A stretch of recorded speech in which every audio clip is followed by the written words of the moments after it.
guys, magagawa ako ng tinola.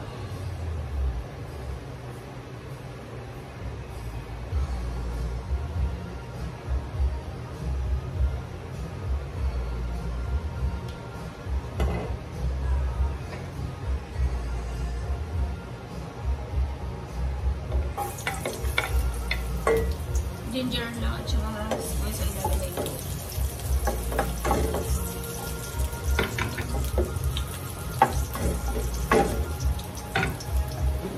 Then ko pala yung chicken na to is marinated. Salt and pepper. Tapos fish sauce. Ayan, marinated po yan for overnight.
So, ayan po, lumabas na yung natural sauce niya.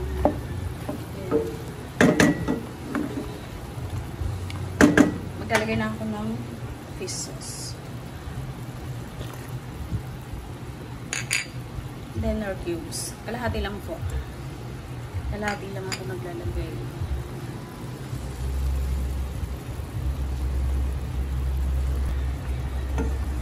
Then, halo-halo lang. Tapos, ngayon tutubigan ko na po siya.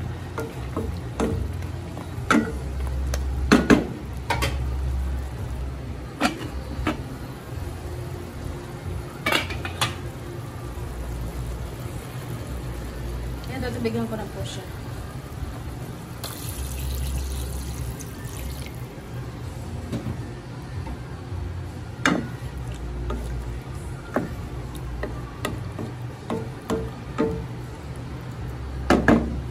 Siguro po mga 3 baso.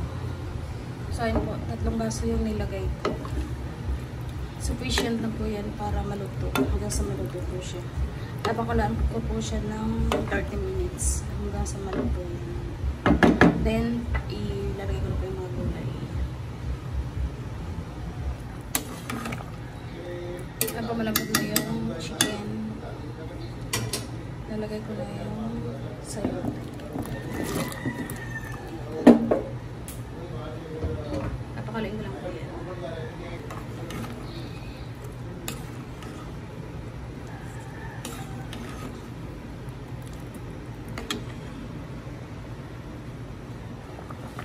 So, ayan pala ito na yung sayote. Ilalagay ko na yung sili. Gamang sili.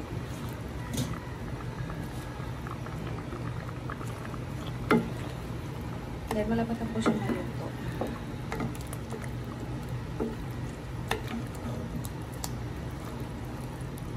So, ayan. Hahanguin ko lang po yung mga gulay para hindi siya ma-overcook. Ihiwalay ko po siya.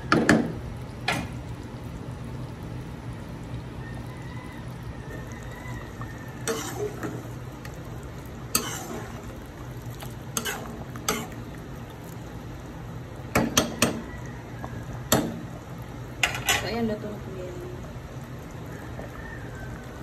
So guys, ayan na po ang aking naluto.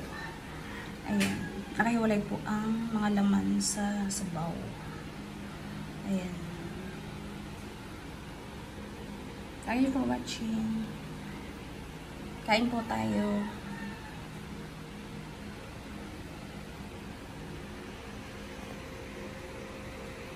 So, ayan po, kumakain na po kami. Ayan, kasama ang rice. Ayan. Masarap po ang sasawa niya is